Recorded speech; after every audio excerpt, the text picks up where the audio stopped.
যে তারা যতই শক্তিশালী হোক, যতই উন্নত সভ্যতার হোক, তার শক্তি বাড়তে বাড়তে বাড়তে বাড়তে পৃথিবীর মানুষের শক্তি সভ্যতার যদি শেষ সীমায় পৌঁছে যায়, তবুও লাস্ট রেজাল্ট হচ্ছে আল্লাহ তাদের সৃষ্টিকর্তা আর ওরা সৃষ্টিজীব।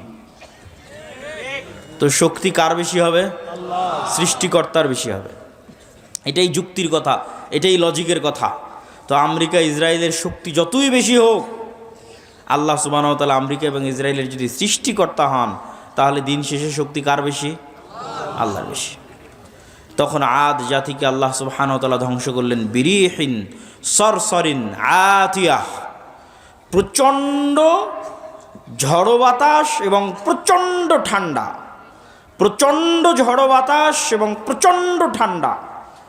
আর এই প্রচণ্ড ঝড়ো বাতাস আর প্রচণ্ড ঠান্ডা বাতাস চলল 1 সপ্তাহ ব্যাপী, এবং এই 1 সপ্তাহ ব্যাপী প্রচণ্ড ঝড়ো বাতাসে তারা হয়ে গেল গোড়া কাটা খেজুর গাছের ন্যায়। যারা বলেছিল তারা পৃথিবীর সবচেয়ে শক্তিশালী, তৎকালীন যুগের সবচেয়ে উন্নত, সবচেয়ে সভ্য নগরীকে আল্লাহ সুবহানাহু ওয়া তাআলা ধ্বংস করে দিলেন। এবার আসি সামুদ জাতির কথা। সামুদ জাতির নিকটে আল্লাহ পাঠিয়েছিলেন তাদের ভাই সালেহকে।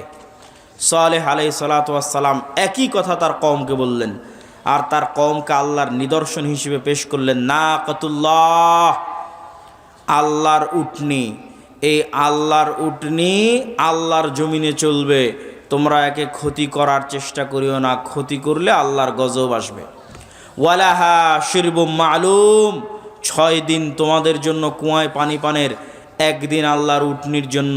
যেই দিন আল্লাহর উটনি পানি পান করবে, সেই দিন উটনি থেকে এই পরিমাণ দুধ হতো যে সমগ্র সামুদ জাতি সেই দুধ দহন করে নিয়ে খেয়ে বাড়িতে নিয়ে শেষ করতে পারত না। আল্লাহু আকবার। কিন্তু এই নিয়ামত তাদের সহ্য হয়নি, তারা অহংকারী।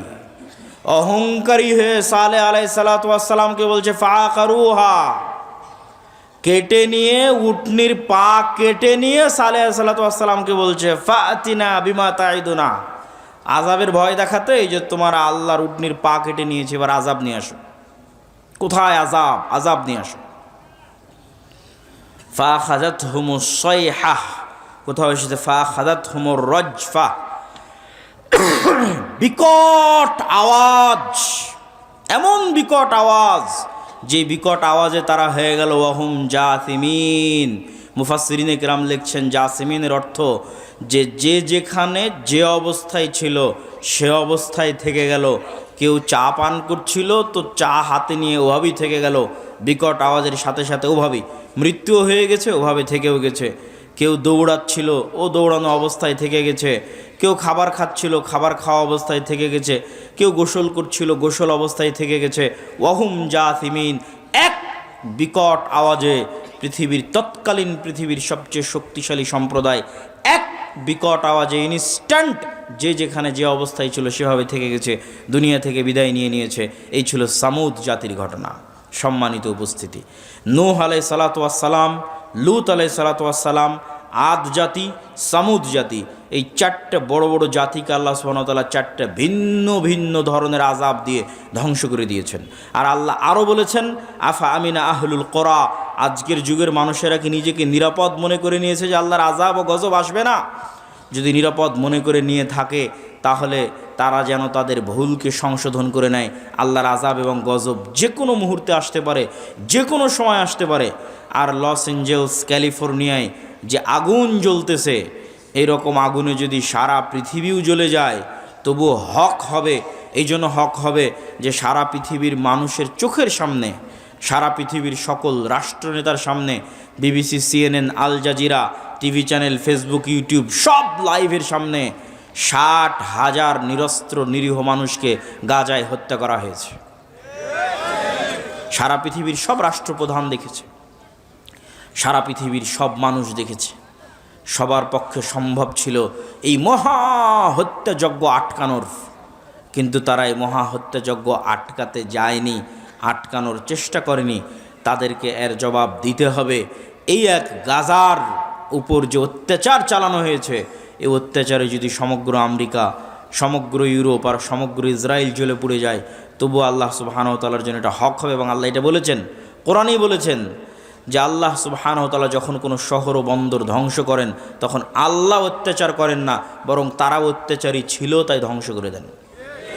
সম্মানিত উপস্থিতি, এইটি থেকে আমাদের শিক্ষা নিতে হবে, মুসলমানদের শিক্ষা নিতে হবে যে আমরা যে কোনো মুহূর্তে আল্লাহর আযাব এবং গজবের শিকার হতে পারি। যে অশ্লীলতা, যেই বেহায়াপনায় লূত আলাইহিস সালাতু ওয়াস সালামের কওম ধ্বংস হয়েছিল, ওই বেহায়াপনা, ওই অশ্লীলতাও বাংলাদেশে ঢুকানোর চেষ্টা করতেছে শয়তানের দোসরেরা।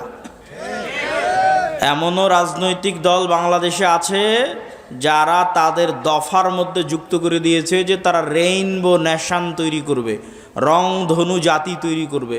তো নেলসন ম্যান্ডেলা আফ্রিকায় রংধনু জাতি তৈরি করতে গিয়ে এই লূত আলাইহিস সালাতু ওয়াস সালামের কওমের অশ্লীলতাকে প্রমোট দিয়েছিল। আজকের এই ধরনের রাজনৈতিক দলগুলো আবার পদ তৈরি করেছে লিঙ্গ সমতা, লিঙ্গ ন্যায্যতা নামে একটা পদ তৈরি করেছে। নাউজুবিল্লাহি মিন যালিক। এর প্রত্যেকটার পিছনের উদ্দেশ্য হচ্ছে ইবলিসের যে স্কিম আছে, শয়তানের যে পদক্ষেপ আছে সেটা বাস্তবায়ন করা।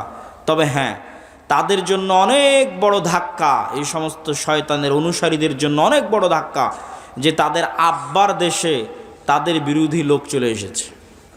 তার মানে তাদের সবগুলোর আব্বা হচ্ছে আমেরিকা, আর আমেরিকার নতুন প্রেসিডেন্ট ডোনাল্ড ট্রাম্পের প্রথম আদেশ যে পৃথিবীতে তৃতীয় লিঙ্গ বলে কিছু নাই, লিঙ্গ দুইটাই, নারী আর পুরুষ। আমেরিকার জন্য ডোনাল্ড ট্রাম্পের প্রথম আদেশ।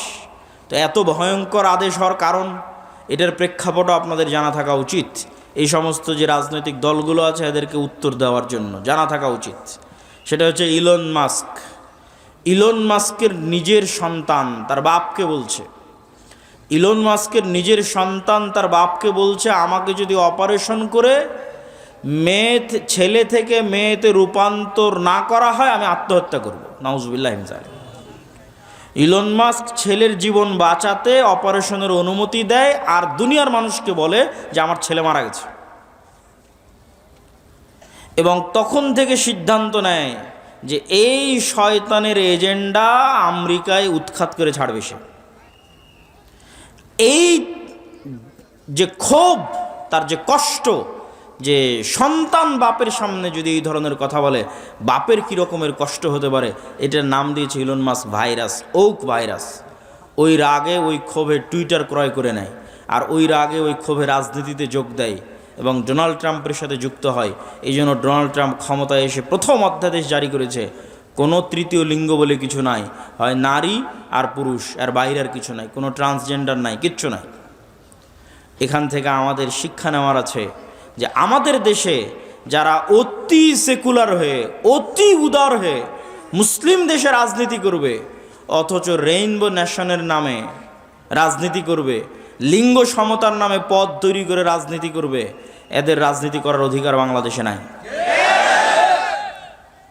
আমি ওই দলকে নাম না নিয়ে উদাত্ত আহ্বান জানাবো যে বাংলাদেশের মানুষের মনোভাব, বাংলাদেশের মানুষের সামাজিক মূল্যবোধ বোঝার চেষ্টা করতে হবে। আল্লাহর চেয়ে শক্তিশালী কেউ নয়। আদ সামুদ জাতি ধ্বংস হয়ে গেছে, নূহ আলাইহিস সালাতু ওয়াস সালামের কওম, লূত আলাইহিস সালাতু ওয়াস সালামের কওম ধ্বংস হয়ে গেছে। অশ্লীলতা ছড়াতে চাইলে ধ্বংস হয়ে যেতে হবে। বক্তব্যের দ্বিতীয় অংশ, বক্তব্যের প্রথম অংশ শেষ, বক্তব্যের দ্বিতীয় অংশ, ইসলামী রাষ্ট্র। ইসলামী রাষ্ট্র প্রতিষ্ঠা করার বিষয়টা এখন বাংলাদেশে অন্যতম একটি আলোচিত ইস্যু। কেউ কেউ মনে করতেছে তারা ভোটের মাধ্যমে, রাজনীতি করে, গণতন্ত্রের মাধ্যমে ইসলামী রাষ্ট্র প্রতিষ্ঠা করবে। অথচ আমরা কোরআন এবং হাদিস পড়ে বুঝতেছি যে আপনি ততক্ষণ পর্যন্ত মুমিন হতে পারবেন না যতক্ষণ না আপনি তাগুতের কাফের না হবেন। আপনি ততক্ষণ মুমিন হতে পারবেন না যতক্ষণ না আপনি নিজেকে কাফের বলে ঘোষণা করবেন যে আমি তাগুতের কাফের। কে ঘোষণা করেছিল? ইব্রাহিম আলাইহিস সালাম ঘোষণা করেছিল, কাফারনা বিকুম, তোমাদের কাফের, তোমাদের মূর্তির কাফের। ইব্রাহিম আলাইহিস সালাম ঘোষণা করেছিলেন তোমাদের কাফের, তোমাদের মূর্তির কাফের, এবং তিনি তার জাতির শিরক থেকে নিজেকে মুক্ত ঘোষণা করেছিলেন। এই জন্য আল্লাহ কোরআনে বলেছেন, আমাই ইয়াকফুর বিত্তাগুত, আগে তাগুতকে অস্বীকার করতে হবে, কাফের হতে হবে। ওয়ুমিন বিল্লাহ, তারপরে আল্লাহর উপর ঈমান আনেন। আপনি যদি বলেন যে আমি রাষ্ট্রে ইসলাম প্রতিষ্ঠা করতে চাই, তো রাষ্ট্রে ইসলাম প্রতিষ্ঠার সবচেয়ে বড় শত্রু যেগুলো, এগুলোর কাফের হতে হবে। তো রাষ্ট্রে ইসলাম প্রতিষ্ঠার সবচেয়ে বড় শত্রু হচ্ছে গণতন্ত্র, রাষ্ট্রে ইসলাম প্রতিষ্ঠার সবচেয়ে বড় শত্রু হচ্ছে সমাজতন্ত্র, রাষ্ট্রে ইসলাম প্রতিষ্ঠার সবচেয়ে বড় শত্রু হচ্ছে সেকুলারিজম, ধর্মনিরপেক্ষ মতবাদ। মানুষ বলে গত 16 বছর অমুক এটা করেছে, গত 16 বছর অমুক এটা করেছে। এইটা কেন কেউ বলে না গত 16 বছর কি দেশ ইসলামী আইন অনুযায়ী চলতো? কথা বলেন, ইসলামী আইন অনুযায়ী চলতো? গত 16 বছর দেশ চলতো গণতান্ত্রিক নিয়ম অনুযায়ী, তাই নয় কি? গত 16 বছর দেশ চলতো ধর্মনিরপেক্ষ মতবাদ অনুযায়ী। তাহলে গত 16 বছরে আয়নাঘর কোনো ব্যক্তি তৈরি করেনি, গণতন্ত্র নিজে তৈরি করেছে। গত 16 বছর হাজারো লক্ষ মানুষকে গুম কোনো ব্যক্তি করেনি, ধর্মনিরপেক্ষ মতবাদ নিজে খুন এবং গুম করেছে। কিন্তু এইটা মুসলমানদের বুঝতে দেওয়া হয় না।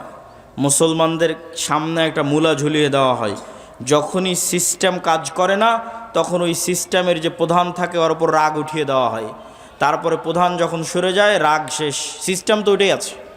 আপনাকে বুঝতে হবে যে গুণ খুম আয়নাঘর সিস্টেম তৈরি করেছে, গণতান্ত্রিক সিস্টেম তৈরি করেছে, সেকুলার সিস্টেম তৈরি করেছে। এই সিস্টেম যদি থাকে জুলুম থাকবে, এই সিস্টেম যদি থাকে অন্যায় অবিচার থাকবেই থাকবে। ব্যক্তির সাথে অন্যায় অবিচার সম্পৃক্ত নয়, সিস্টেমের সাথে অন্যায় অবিচার সম্পৃক্ত।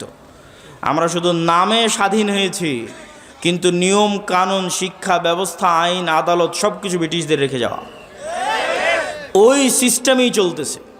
ব্রিটিশ আর্মিতে যে আইন ছিল ওই আইন পাকিস্তান আর্মিতে, পাকিস্তান আর্মিতে ওই আইন ইন্ডিয়ান আর্মিতে, ইন্ডিয়ান আর্মির আইন পাকিস্তান আর্মিতে, পাকিস্তান আর্মির আইন বাংলাদেশ আর্মিতে, সব জায়গায় ব্রিটিশ আইন চলতেছে। সম্মানিত উপস্থিতি, তাহলে আপনি যতক্ষণ ওই সিস্টেমের কাফের না হবেন ততক্ষণ আপনি ইসলামকে রাষ্ট্র ক্ষমতায় প্রতিষ্ঠা করবেন, এটা অলীক স্বপ্ন, এটা অলীক কল্পনা যে সেকুলারিজমের মধ্যে দিয়ে ইসলাম রাষ্ট্র ক্ষমতায় প্রতিষ্ঠিত হবে। বিকৃত ইসলাম প্রতিষ্ঠিত হতে পারে, কম্প্রোমাইজড ইসলাম প্রতিষ্ঠিত হতে পারে, অবিকৃত শক্তিশালী ইসলাম কখনো এই সমস্ত তন্ত্রমন্ত্র দিয়ে প্রতিষ্ঠিত হবে না, যে তন্ত্রমন্ত্রকে তৈরি করা হয়েছে ইসলাম যেন রাষ্ট্র ক্ষমতায় যেতে না পারে তার জন্য। 2 নাম্বার, রাষ্ট্র ক্ষমতায় ইসলাম প্রতিষ্ঠা করার কি আমরা মুসলমানেরা যোগ্য? এইটার উত্তর আপনাকে দিতে হবে। ইসলামের রাষ্ট্র ক্ষমতার ব্র্যান্ডিং হচ্ছে ন্যায় বিচার এবং সত্যবাদিতা, এটা হচ্ছে রাষ্ট্র ক্ষমতায় ইসলামের ব্র্যান্ডিং। মোহাম্মদ বিন কাসেম যখন সিন্ধুতে অভিযান করে, তারেক বিন জিয়াদ যখন স্পেনে অভিযান করে, ইতিহাস ঘেটে দেখেন যে সিন্ধুতে অভিযান করেছে ইসলাম প্রচারের জন্য না অন্যায় দূর করার জন্য? স্পেনে অভিযান করেছে, সিন্ধুতে অভিযান করেছে ইসলাম প্রচারের জন্য না অন্যায় দূর করার জন্য? ইতিহাস ঘেটে দেখবেন যে প্রত্যেকটা আক্রমণাত্মক যুদ্ধ হয়েছে ওই অঞ্চলের অত্যাচারিত মাজলুম মানুষকে মুক্তি দিয়ে তাদের মধ্যে ন্যায় প্রতিষ্ঠা করার জন্য। এমনকি বাংলাদেশে ইখতিয়ার উদ্দিন মোহাম্মদ বিন বখতিয়ার খিলজি থেকে শুরু করে শাহজালাল থেকে শুরু করে যারাই বাংলাদেশে অভিযান পরিচালনা করেছে তাদের প্রত্যেকের উদ্দেশ্য ছিল বাংলাদেশের মানুষকে জুলম থেকে মুক্তি দেওয়া। এই একই কথা রাসূলুল্লাহ সাল্লাল্লাহু আলাইহি ওয়াসাল্লাম ঈসা আলাইহিস সালাতু ওয়াস সালামের ক্ষেত্রে বলে গেছেন যে ঈসা আলাইহিস সালাম যখন রাষ্ট্রনেতা হবেন তখন হাকামান মুকসিতা, সারা পৃথিবীতে ন্যায় বিচার প্রতিষ্ঠা করবেন। এটা হচ্ছে ইসলামের ব্র্যান্ডিং, যে ইসলাম রাষ্ট্র ক্ষমতায় গেলে ন্যায় বিচার প্রতিষ্ঠা হবে। তাহলে প্রশ্ন হচ্ছে, মুসলমান যদি নিজে ন্যায়পরায়ণ না হয় কিভাবে সে রাষ্ট্র ক্ষমতায় ন্যায় বিচার প্রতিষ্ঠা করবে? আপনাকে আমি আরও উদাহরণ দিয়ে বুঝাই, এখানে আপনারা উপস্থিত আছেন, উদাহরণগুলো বুঝবেন। বাবা মারা গেছে, বোন বাবার সম্পত্তিতে যা সম্পদ পাবে আপনি ন্যায়ের সাথে সেটি বুঝিয়ে দিয়েছেন কিনা? প্রশ্ন, আপনি আপনার আশেপাশের পাড়া প্রতিবেশী সবার দিকে তাকিয়ে দেখেন যে সে ন্যায়ের সাথে বুঝিয়ে দিয়েছে কিনা। একদল পাবেন দেয়নি, একদল পাবেন যদি দিয়ে থাকে তো দামি জমিটা নিজের কাছে রেখেছে, বিলের জমিটা বোনকে দিয়েছে। তাহলে এই যে ব্যক্তি যে সামান্য তার পরিবারে তার বোনের উপর ন্যায় প্রতিষ্ঠা করতে পারলো না, ওই ব্যক্তিকে যদি রাষ্ট্র ক্ষমতা দেওয়া হয় তাহলে গত 16 বছর যা দুর্নীতি হয়েছে তার চেয়ে বেশি দুর্নীতি করবে। গত 16 বছর যা জুলুম হয়েছে ও তার চেয়ে বেশি জুলুম করবে। ওকে বর্তমান পৃথিবীর সবচেয়ে শক্তিশালী রাষ্ট্র আমেরিকা, যার কাছে ফায়ার সার্ভিস আগুনকে কন্ট্রোল করার পৃথিবীর সকল উন্নত প্রযুক্তি আছে, এবং এই সকল উন্নত প্রযুক্তির সর্বোচ্চ ব্যবহার, তথা এক জায়গায় আগুন লাগলে যত কর্মী নিয়োগ করা হয়, তো পুরো রাষ্ট্রে আগুন লাগলে যত কর্মী নিয়োগ করা হবে তার সকল কর্মী, সকল ব্যবস্থাপনা এক ছোট্ট আগুন নিভানোর জন্য ব্যয় করা হয়েছে। গত 10-15 দিন অতিক্রম হয়েছে, এখন পর্যন্ত আগুনকে নিয়ন্ত্রণ করা সম্ভব হয়নি, যার মাধ্যমে আল্লাহ সুবহানাহু ওয়া তাআলা প্রমাণ করে দিয়েছেন যে আল্লাহ সুবহানাহু ওয়া তাআলা এখনও তার আযাব এবং তার গজব পাঠাতে সক্ষম। এবং এই কথাই আল্লাহ সুবহানাহু ওয়া তাআলা কোরআন মাজিদে বলেছেন, আফা আমিনা আহলুল কুরা আন ইয়াতিয়াহুম বাসুনা বায়াতান ওয়া হুম নাইমুন। আজকের যুগে মানুষ কি নিরাপদ হয়ে গেল? ঢাকাবাসী, দুবাইবাসী, সিঙ্গাপুরবাসী, আমেরিকা, ইসরায়েলবাসী কি নিজেদেরকে নিরাপদ মনে করে নিল যে অত্যাধুনিক প্রযুক্তির যুগে, যখন জানা যায় কখন বৃষ্টি হবে, যখন জানা যায় কোথায় ঝড় তৈরি হচ্ছে, কত কিলোমিটার বেগে কোন দিক দিয়ে সেই ঝড়টা অতিক্রম করবে, যখন ফায়ার সার্ভিস থেকে শুরু করে সকল দুর্যোগ মোকাবেলা করার মানুষ নিজের কাছে সরঞ্জামাদি অত্যাধুনিক ব্যবস্থাপনা তৈরি করে নিয়েছে, তার দ্বারা কি মানুষ মনে করে নিয়েছে যে আল্লাহর আযাব আর গজব আর আসবে না? এমতো অবস্থায় যে মানুষ রাতে ঘুমন্ত, এমতো অবস্থায় যে মানুষ দুপুরের পর বিশ্রাম করছে, এমতো অবস্থায় যে মানুষ দিনের বেলা খেলাধুলায় মত্ত আছে, এরকম অবস্থায় আল্লাহর আযাব এবং গজব আসবে না, এটা কি মানুষ নিশ্চিত হয়ে গেছে? যদি মানুষ নিশ্চিত হয়ে গিয়ে থাকে, তাহলে আল্লাহ সুবহানাহু ওয়া তাআলা এবার নিদর্শন দিচ্ছে যে অতীতে আল্লাহ আমাদের চেয়ে শক্তিশালী জাতিদেরকে ধ্বংস করে দিয়েছে। অতীতে আল্লাহ নিজে বলছেন, আল্লাহ সুবহানাহু ওয়া তাআলা পবিত্র কোরআন মাজিদে বলেন, ওয়া কুল্লান আখাযনা বিযামবিহি। অতীতের আমি যত শহর, নগর, বন্দর ধ্বংস করে দিয়েছি, সবগুলো ধ্বংস করেছি পাপের কারণে। ফামিনহুম মান আখাযাতহুমুস সাইহা। কাউকে ধ্বংস করেছি বিকট আওয়াজে, কাউকে ধ্বংস করেছি প্রচণ্ড ঝড় বাতাসে, কাউকে ধ্বংস করেছি ফাখাসাফনা বিহিল আরজ, কাউকে ধ্বংস করেছি মাটিতে ধসিয়ে, কাউকে ধ্বংস করেছি পানিতে ডুবিয়ে। আল্লাহ সুবহানাহু ওয়া তাআলা আরো বলেন যে আমি অতীতে কত শত শহর ও বন্দর ধ্বংস করেছি, যারা অহংকারী হয়ে গেছিল, বাতিরাত মাঈশাতাহা, যাদের উন্নত লাইফস্টাইল, উন্নত জীবনযাপন, উন্নত সভ্যতা তাদেরকে অহংকারী করে তুলেছিল। তো তাদের ওই উন্নত শহর, উন্নত প্রযুক্তি, উন্নত সভ্যতাকে এমনভাবে ধ্বংস করে দিয়েছি যে তাদের ওই বসবাস করার জায়গা আর পরবর্তীতে বসবাসের যোগ্যই থাকেনি।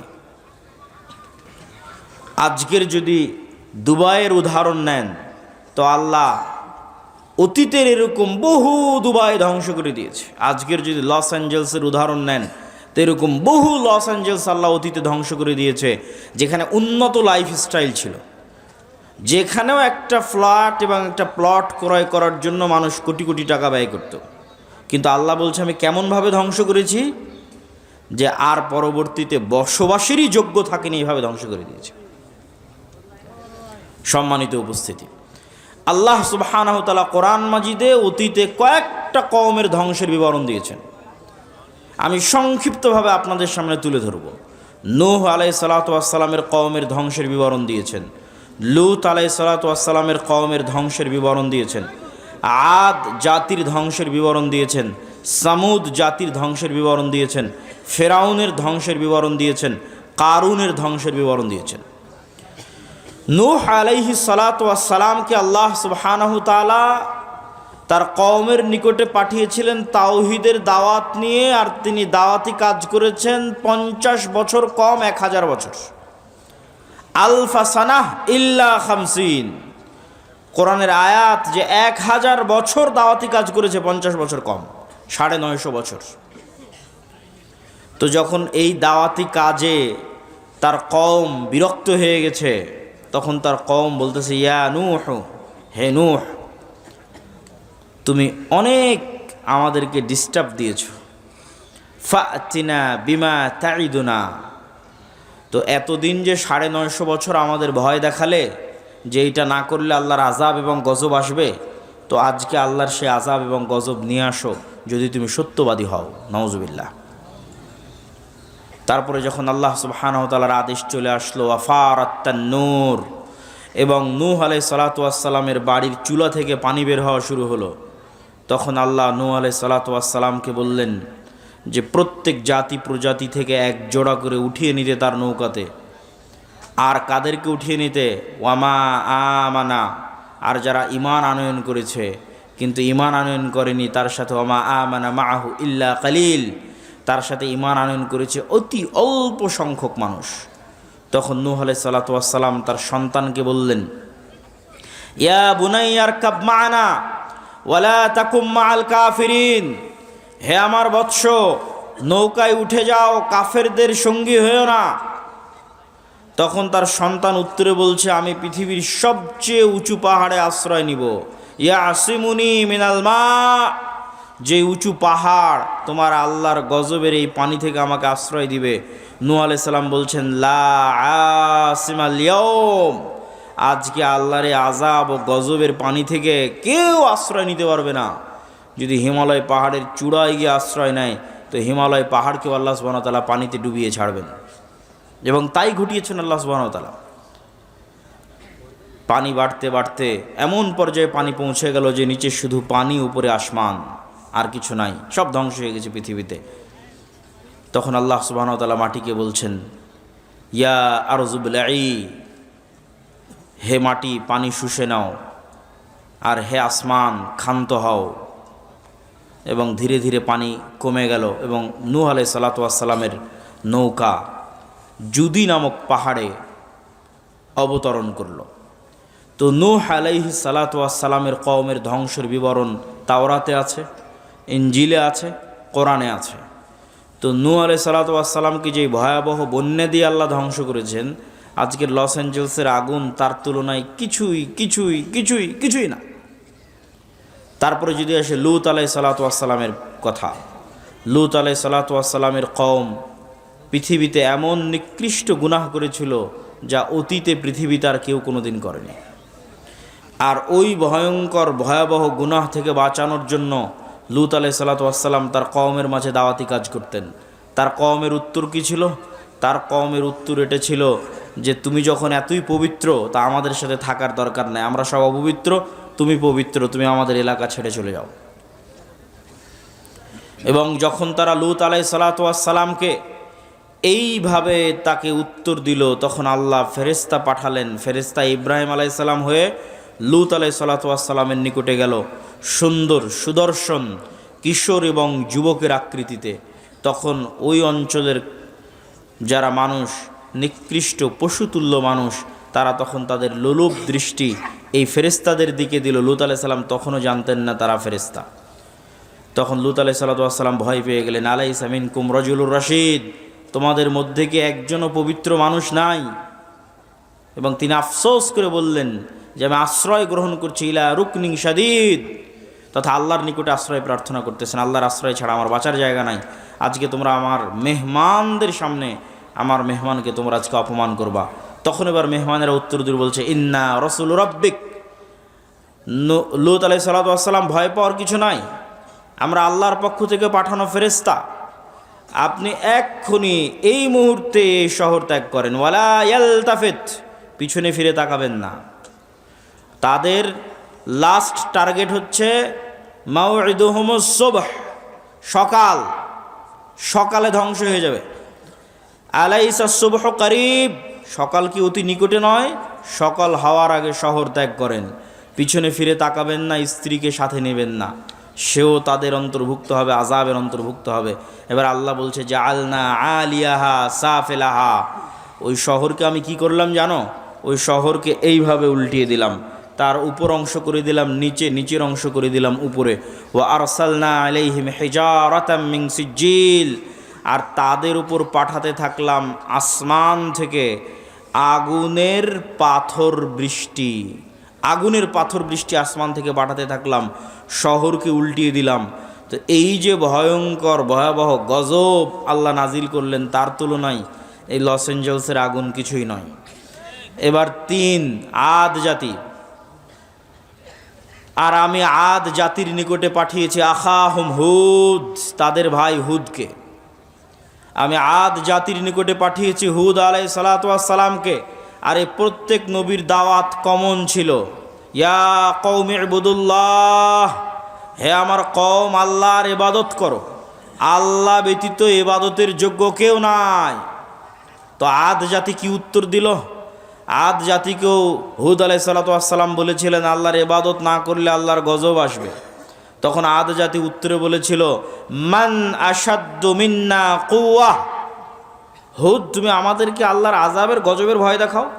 তুমি বলো তো, এই পৃথিবীতে আমাদের চেয়ে কেউ শক্তিশালী আছে? আমাদের চাইতে এই পৃথিবীতে কেউ কি শক্তিশালী আছে যে তুমি আমাদেরকে গজবের ভয় দেখাও, আযাবের ভয় দেখাও? তো মজাকের কথা যে আদ জাতির উপর গজব আসবে। যেমন আমাদের কাছে মজাক মনে হতে পারে, আজকের পৃথিবীর সবচেয়ে শক্তিশালী রাষ্ট্র ইসরায়েল, সবচেয়ে শক্তিশালী রাষ্ট্র আমেরিকা, তাদের উপর আবার কি আসতে পারে, আর তাদেরকে কে আবার ক্ষতিগ্রস্ত করতে পারে? ঠিক যেভাবে আদ জাতি বলেছিল মান আশাদ্দু মিন্না কুওয়া। তখন আল্লাহ বলেছিলেন আওয়ালাম ইয়ারাও, তারা কি জানে না আন্নাল্লাহাল্লাযী খালাকাহুম, হবে না? কেননা রাষ্ট্র ক্ষমতা ইসলাম মানে ন্যায় বিচার প্রতিষ্ঠা হওয়া। তো সে তো দুর্নীতিগ্রস্ত, সে কিভাবে ন্যায় বিচার প্রতিষ্ঠা করবে?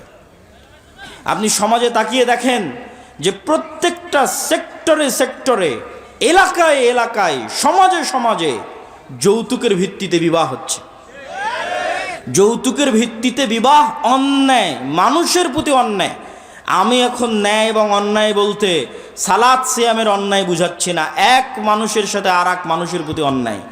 তো যে যৌতুকের ভিত্তিতে যেই পরিবার বিবাহ করছে, যৌতুকের ভিত্তিতে যেই বিবাহে পুরো এলাকা, পুরো গ্রাম, কাজী, আলেম, হুজুর, হাজি সব অংশগ্রহণ করতেছে, এই আলেম, এই কাজী, এই হুজুর আর এই বিবাহকারী পাত্র আর এই বিবাহকারী ছেলেপক্ষ, এদেরকে রাষ্ট্র ক্ষমতায় দেওয়া হলে এরা গত 16 বছরের চেয়ে বড় দুর্নীতিবাজ হবে। কেন? ও সামান্য একটা মেয়ের প্রতি ন্যায় করতে পারছে না, সামান্য তার স্ত্রীর প্রতি ন্যায় করতে পারছে না। তাহলে এটা কেমনে সম্ভব যে সে রাষ্ট্র ক্ষমতায় বসে 16 কোটি 18 কোটি মানুষের প্রতি ন্যায় করবে? অসম্ভব।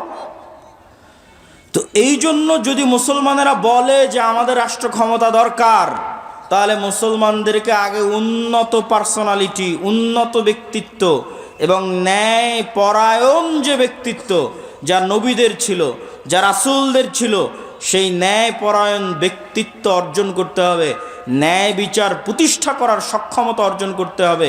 আপনি ইসলামী দলে যান, সংগঠনে যান, মসজিদে যান, মাদ্রাসায় যান, যত বিভেদ বিভক্তি আছে সেখানে যান, প্রত্যেকটা জায়গায় দেখবেন অন্যায় জড়িত। ইসলামী দলের আমির ওই কর্মীকে পদ দিয়েছে যে বেশি চামচামি করে, আর যে রাত দিন পরিশ্রম করেছে ওকে বের করে দিয়েছে। তাহলে সে তার দলে ন্যায় প্রতিষ্ঠা করতে পারেনি, ও রাষ্ট্রে কিভাবে ন্যায় প্রতিষ্ঠা করবে? জালেম। জুলম কখনো ইসলামী রাষ্ট্রের মানদণ্ড হতে পারে না, ন্যায় ইসলামী রাষ্ট্রের মানদণ্ড। আর সত্যবাদিতা, আপনি মুসলমানদের কাছে যান, ইউরোপ এবং আমেরিকায় বসবাসরত মুসলমান, অধিকাংশ মুসলমান তাদের কাফের রাষ্ট্রের কাছে, খ্রিস্টান রাষ্ট্রের কাছে মিথ্যা বলে অতিরিক্ত টাকা নিচ্ছে। মুসলমান মিথ্যা বলছে, সে নামাজ পড়ে, বলছে আমি কালেমা পড়ি, আশহাদু আল্লা ইলাহা ইল্লাল্লাহ বলে, আশহাদু আন্না মুহাম্মাদার রাসূলুল্লাহ বলে, কিন্তু সেই মুসলমান মিথ্যা বলছে আর এক কাফেরের কাছে একটু টাকা বেশি নেওয়ার জন্য পুরো জীবনটা মিথ্যার উপর পার করে দিচ্ছে। আপনাদের এই নরসিংদী, নারায়ণগঞ্জ, রূপগঞ্জ অঞ্চলেও যেহেতু কিছুদিন থেকে থাকা হচ্ছে, সেহেতু দেখতেছি নির্বাচনের সময় মানুষ 2 এমপি পদপ্রার্থীর থেকে টাকা নিয়ে বলেছে তাকে ভোট দিবে। তার মানে সে মিথ্যুক। তাহলে একজন মিথ্যুক মানুষ কিভাবে নেতা হবে? একজন মিথ্যুক মানুষ কিভাবে দেশ ও জাতির দায়িত্ব নিবে? এটা অসম্ভব। আজকের যুগের মুসলমানদের ব্যক্তিত্ব মক্কার কাফের মুশরিকদের ব্যক্তিত্বের চাইতে নিম্নমানের। কিভাবে? এখনই আলোচনা শুনলেন আবু তলেব কাফের, আবু তলেব মুশরিক, কিন্তু একটা প্রমাণ দেখান দেখি যে আবু তলেব কোনোদিন মিথ্যা বলেছে। আবু তলেব কোনোদিন তার মুখের ওয়াদা রক্ষা করেনি। মুখের কথা রক্ষা করতে গিয়ে 3 বছর, মুখের কথা রক্ষা করতে গিয়ে 3 বছর ভাতিজার সাথে না খেয়ে জীবন পার করেছে। তার নাম আবু তলেব। মানে রক্তে নেতৃত্বের গুণ আছে। রক্তে কিসের গুণ আছে? নেতৃত্বের গুণ আছে। মিথ্যা বলে নেতা হওয়া যায় না, কথা রক্ষা না করে নেতা হওয়া যায় না। আবু তালেব নেতা, he is a by born leader, জন্মগত নেতা। জন্মগত নেতা দেখে মুখের কথার দাম রক্ষা করার জন্য ভাতিজার সাথে 3 বছর না খেয়ে জীবন পার করে দিয়েছে। আবু সুফিয়ান নেতা, লিডার, নেতৃত্বের যোগ্যতা আছে, কাফের মুশরিক, কিন্তু ব্যক্তিত্ব আছে। তার চিরন্তন শত্রুর বিরুদ্ধে মিথ্যা বলেনি। হিরাক্লিয়াসের দরবারে দাঁড়িয়ে আপনার একটা রাজনৈতিক দলের নেতাকে জিজ্ঞেস করেন, তার বিপরীত রাজনৈতিক দল সম্পর্কে যা বলবে 16 আনাই মিথ্যা। এই পুরো গণতান্ত্রিক রাজনীতি দাঁড়িয়ে আছে মিথ্যার উপর। পুরো গণতান্ত্রিক সিস্টেম দাঁড়িয়ে আছে মিথ্যার উপর। মিথ্যা না বললে গণতন্ত্র চলে না, মিথ্যা না বললে গণতন্ত্রে নেতা হওয়া যায় না, মিথ্যা এবং দুর্নীতি না করলে গণতন্ত্রে নিজের গদি টিকিয়ে রাখা যায় না। গণতন্ত্র সিস্টেমটাই এমন যে সিস্টেম আপনাকে মিথ্যা বলতে বাধ্য করবে। তো মিথ্যা বলে আপনি কিসের নেতা হবেন? কিসের রাষ্ট্রে ইসলাম প্রতিষ্ঠা করবেন? অন্যায় করে মিথ্যা বলে রাষ্ট্রে ইসলাম প্রতিষ্ঠা করা সম্ভব নয়। মুসলমানরা যদি বলে যে আমরা রাষ্ট্রে ইসলাম প্রতিষ্ঠা করতে চাই, তাহলে আগে মুসলমানদেরকে দায়িত্ব নিতে হবে যে তারা ইনজাস্টিস, অন্যায়ের বিরুদ্ধে শক্ত থাকবে। যেমন আজকে নরসিংদীর যুবকেরা যদি বলে যে হ্যাঁ তারা রাষ্ট্রে ইসলাম প্রতিষ্ঠা করতে চায়, তাহলে তুমি আগে নিশ্চিত করো যে তোমার নরসিংদীর নোয়াগাঁওয়ে কোথাও যেন একটা মেয়েরও যৌতুকের ভিত্তিতে বিবাহ না হয়। জুলম হবে আর মুসলমান চাই দেখবে ওই মুসলমানকে আল্লাহ নেতা বানাবে, নাউজুবিল্লাহি মিন যালিক।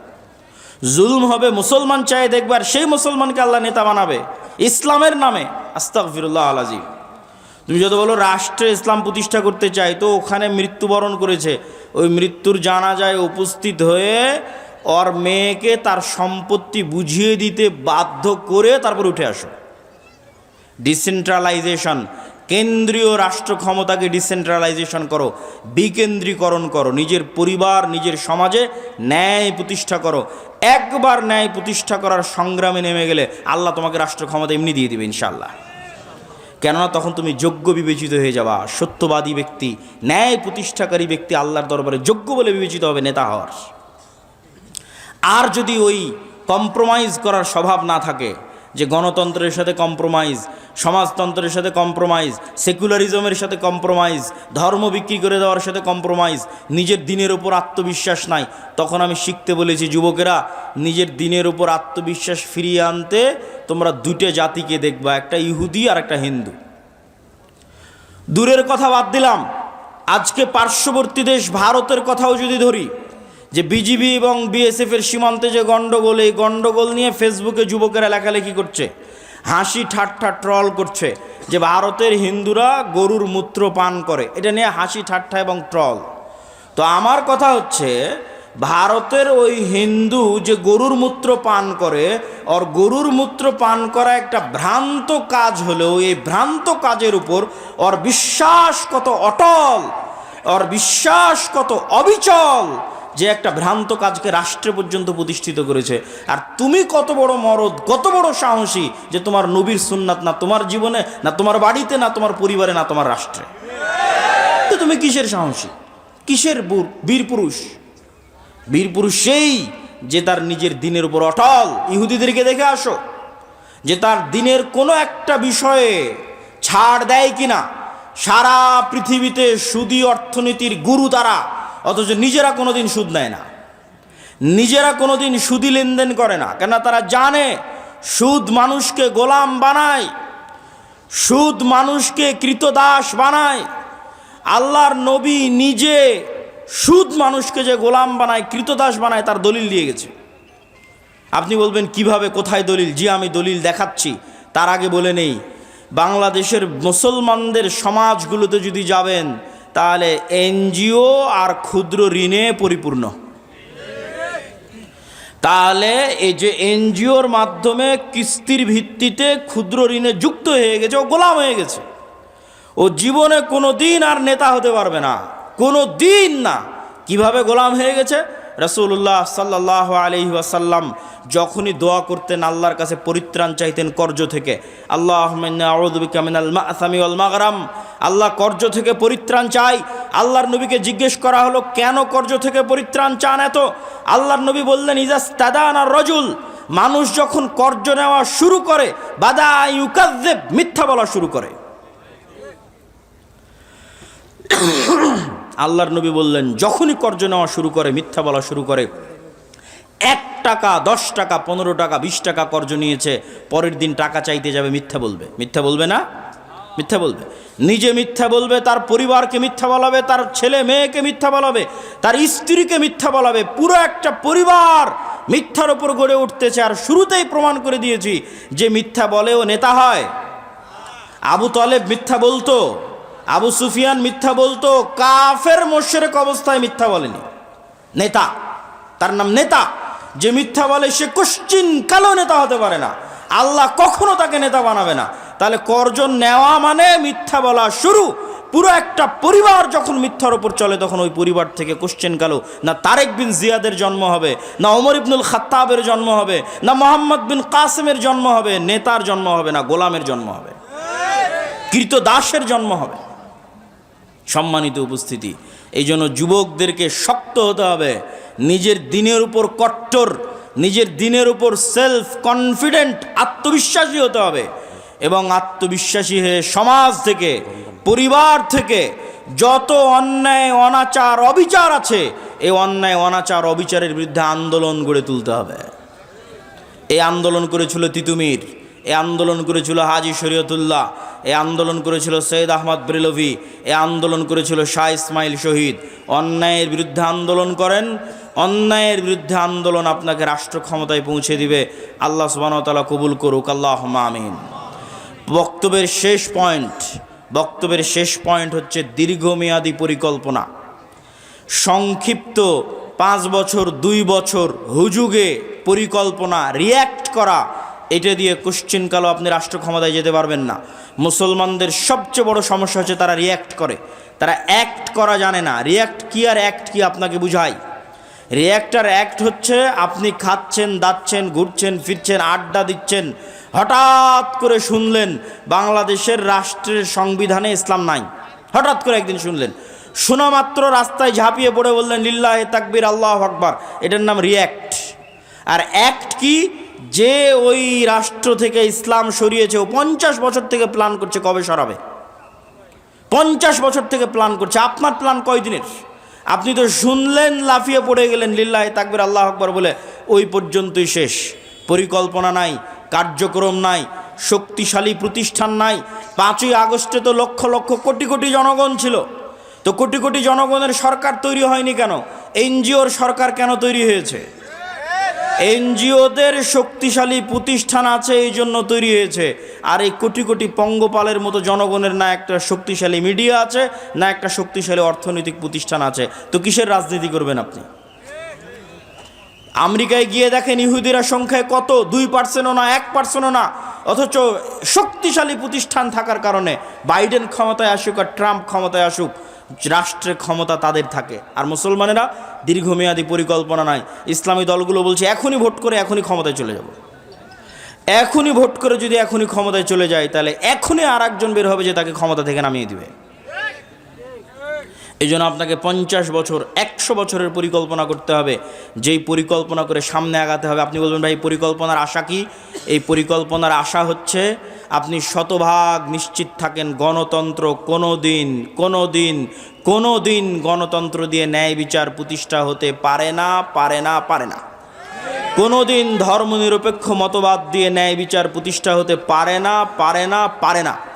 নতুন আর যত তন্ত্রমন্ত্র সংবিধানে ঢোকানো হচ্ছে, এগুলো দিয়ে ন্যায় বিচার প্রতিষ্ঠা হবে না। ন্যায় বিচার একমাত্র শতভাগ প্রতিষ্ঠা হবে ইসলাম দিয়ে। তাহলে যতদিন গণতন্ত্র আছে ততদিন অবিচার অন্যায় থাকবে, যতদিন ধর্মনিরপেক্ষ মতবাদ আছে ততদিন অন্যায় অবিচার থাকবে, আর যতদিন অন্যায় অবিচার থাকবে ততদিন এরকম 5ই আগস্ট বারবার আসবে। 15 বছর পর আসবে, 20 বছর পর আসবে, 30 বছর পর আসবে। ওই 30 বছর পর যখন আসবে তখন যেন আপনার জন্য সুযোগ থাকে। এই জন্য এখন থেকে দীর্ঘমেয়াদী পরিকল্পনা করতে হবে। এই দীর্ঘমেয়াদী পরিকল্পনাই হবে মুসলিম উম্মার নাজাতের মাধ্যম, বাংলাদেশের মুসলমানদের নাজাতের মাধ্যম। আল্লাহ সুবহানাহু ওয়া তাআলা কবুল করুক, আল্লাহুম্মা আমিন। 2 মিনিট থেকে 5 মিনিটের মধ্যে জরুরি কয়েকটি কথা বলে বক্তব্যের শেষের দিকে চলে যাব। মাসিক আল ইতিসাম, মাসিক আল ইতিসামের নিয়মিত লেখালেখি আমি করি, আপনাদের শ্রদ্ধেয় উস্তাদজি করে। মাসিক আল ইতিসামের ফতোয়া দেশ বিদেশের বড় বড় আলেমদের মাধ্যমে সম্পাদিত হয়। মাসিক আল ইতিসামের সম্পাদকীয় আমি নিজে লিখি। এই মাসের সম্পাদকীয় আছে সিরিয়ার উপরে, দামেস্ক বিজয়ের উপরে। মাসিক আল ইতিসাম পড়ার চেষ্টা করবেন।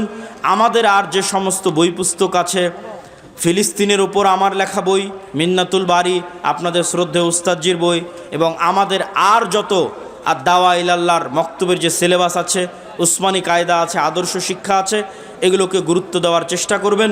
আগামী 13 ও 14 ফেব্রুয়ারিতে আল্লামা ইহসান ইলাহি জহির, যিনি পাকিস্তানের আহলে হাদিসদের সিংহ পুরুষ, সে আল্লামা ইহসান ইলাহি জহিরের সন্তান আল্লামা ইবতেসাম ইলাহি জহির আগামী 13-14 ফেব্রুয়ারি আপনাদের আল জামিয়া সালাফিয়াতে আসতেছে। আহলে হাদিসদের গর্ব, আহলে হাদিসদের অহংকার, এই সিংহ পুরুষকে জামিয়া সালাফিয়ার সালাফি কনফারেন্সে আপনাদের ব্যাপক উপস্থিতির মাধ্যমে বরণ করতে হবে। আমি আশা করব নরসিংদী নারায়ণগঞ্জের মানুষ সেই ব্যাপক উপস্থিতির মাধ্যমে তাকে সসম্মানে বরণ করে নেবে। আল্লাহ সুবহানাহু ওয়া তাআলা কবুল করুক, আল্লাহুম্মা আমিন। ওয়া আখিরু দাওয়ানা আনিল হামদুলিল্লাহি রাব্বিল আলামিন। আসসালামু আলাইকুম ওয়া রাহমাতুল্লাহি ওয়া বারাকাতুহু।